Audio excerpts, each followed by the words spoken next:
Hello guys, welcome back again. Now in the previous lecture we saw about the layouts, about the attributes of layout. In this lecture we will be taking the very basic and the very first layout that we call the linear layout. Linear layout is linear in nature. By linear I mean it can either be vertical or it can be horizontal depending upon the orientation that we have defined. So it's a very basic view group that is aligning all its children based on the property known as Android orientation. So after this, these are some common attributes of the layout that we did in the linear case. So the very first is the ID. We have already discussed this one. ID is the unique name that we are giving to the view or the view group. Then is the orientation. Orientation is nothing but how you want your layout to be. You want it to be vertical in nature or to be horizontal in nature. So if I give my orientation as vertical, then all the elements or all the children for that layout would be aligned vertically. You can't align them horizontally. Then is the gravity. As we have discussed in the attributes, gravity is where you want your view in your layout to be.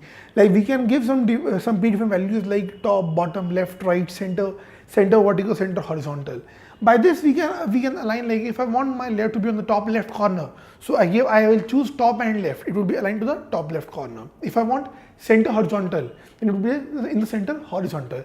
In this way I can define my gravity and can tell you how my layout will be looking. Then next is the weight sum.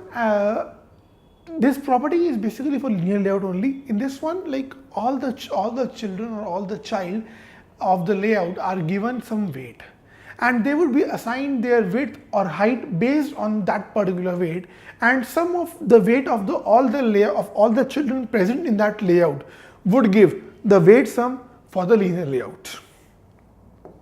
So after this we are having the property base aligned.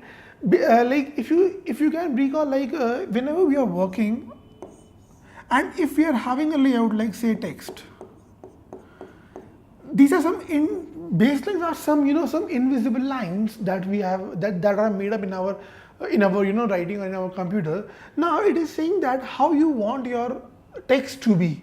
If I say that my text should be baseline, then I have to choose that which element of the layout would it be base aligned to.